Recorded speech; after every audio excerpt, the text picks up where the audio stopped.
Hello my friends, welcome to another video about the OpenAI company. The company most of you know of from ChatGPT. In today's video we'll try and put a valuation on this groundbreaking company and see with what price this company might IPO in the future. This will be a very interesting video, so join me.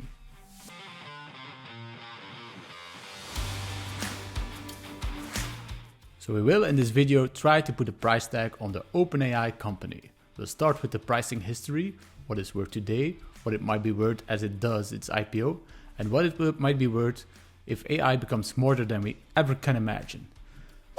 But before we continue, may I ask you, if you enjoyed this video, please subscribe and hit that like button. It helps out the channel more than you know. First things first, the valuation history of OpenAI. OpenAI was founded back in 2015 with the most famous and notable investor being Elon Musk. The founders pledged $1 billion in the startup, making it have a valuation of $1 billion back in 2015. In 2019, a new investment round saw an investment package of Microsoft for $1 billion, then valuing the company at around $20 billion.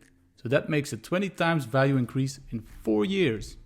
But now we are 3 years later, and in April this year, DALL-E 2 was released, with great hype in the tech community.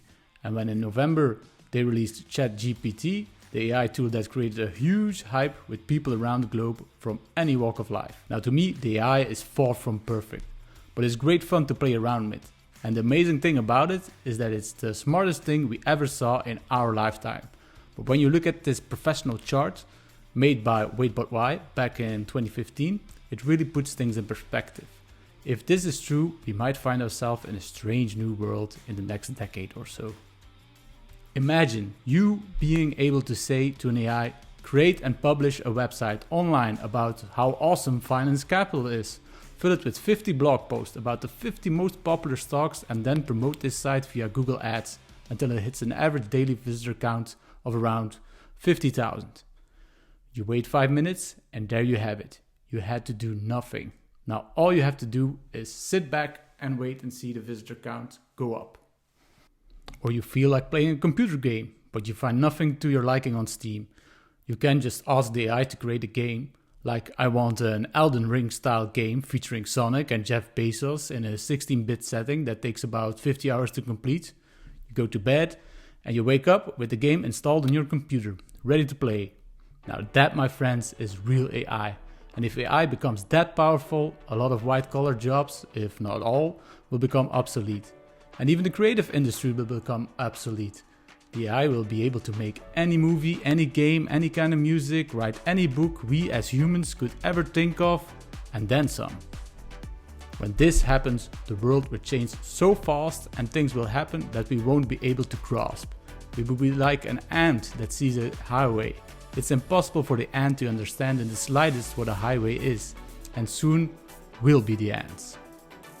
It is very terrifying to think of it that way, but just imagine you being the company that controls this AI, and that, my friends, is the value proposition we are looking for in the OpenAI company.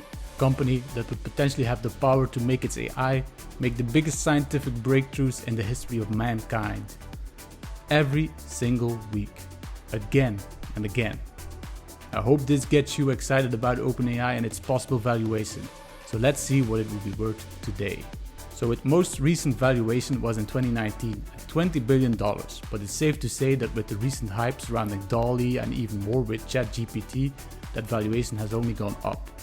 They also for the first time gave a glimpse into their expected revenue. They expected 200 million in revenue next year and 1 billion by 2024, so a 5x year over year. Now the question is, where does this revenue come from?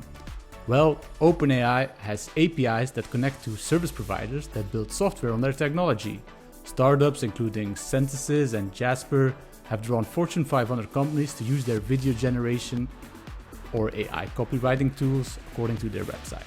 The next question is, what does OpenAI charge for their services? Well, OpenAI charges developers, licensing its technology about a penny or a little more to generate 20,000 words of text and about 2 cents to create an image from a written prompt, according to its website. So to me, this seems actually quite cheap, and I don't think they get out of the red figures with these prices.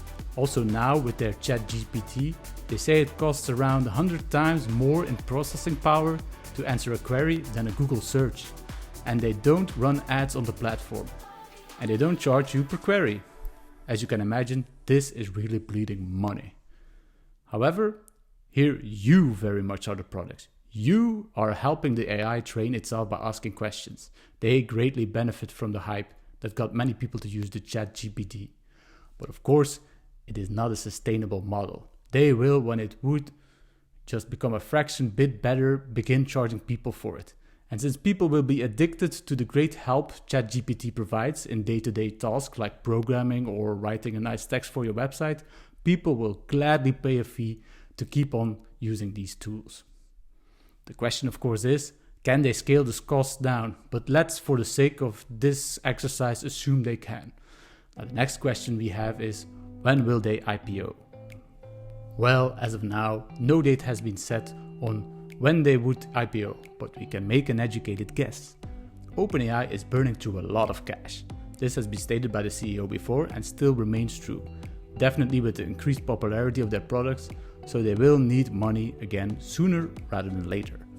Now, of course, they can do another investment round, and I'm sure many companies are willing to pay up for a piece of the OpenAI pie. However, it is also inevitable that we will see this company go public, so the early investors can cash in on their profits. I think they will wait somewhere between 3 to 5 years to go public. They will want to have a track record of revenue growth under their belt and have at least shown a path to profitability before they go public. This will make them a company nobody will want to miss out on when it goes public. Now, if we know that valuation was around 20 billion in 2019, a conservative bet would be that it's around 30 billion by now. And remember, I base this only on my gut feeling. Now, if this company would IPO in 3 to 5 years, that means in 2025 or 2027, they predict a revenue of 1 billion by 2024. So let's assume they double that in 2025, so 2 billion. And let's go a bit crazy with a 10 billion revenue in 2027. Again, these are assumptions. Nobody can tell you what it will be. If you read on the net someone who says it will be X amount or Y amount, they are guessing as much as I am. Remember that. They might have fancy charts or complex calculations, but at the end of the day, they are just guessing. Now, I think with these pre-IPO valuations and these growth rates and every investor wanting a nice return, if they would IPO in 2025, I wouldn't be surprised if the valuation starts at around 50 billion. However, if they would IPO in 2027, I wouldn't be surprised if it's north of 100 billion. Keep in mind, this is not taking into account if they would make real strides into making what I in my intro described as a real AI. If that would happen, this would easily be the most valuable company in the world. And maybe because of its superior AI, wouldn't need any money raising using the stock market, because the AI just finds new ways of getting funds.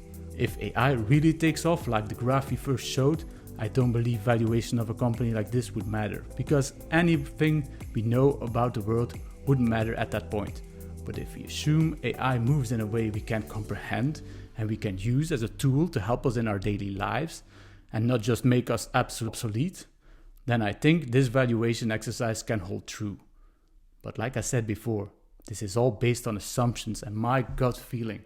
I'm very curious to see how this pans out when they will actually IPO. I hope you're all still here and subscribed so we can look back together on this video and talk in the comments on how wrong I was. I hope you enjoyed this video. If you did, don't forget to like and subscribe, and catch you next time. See ya!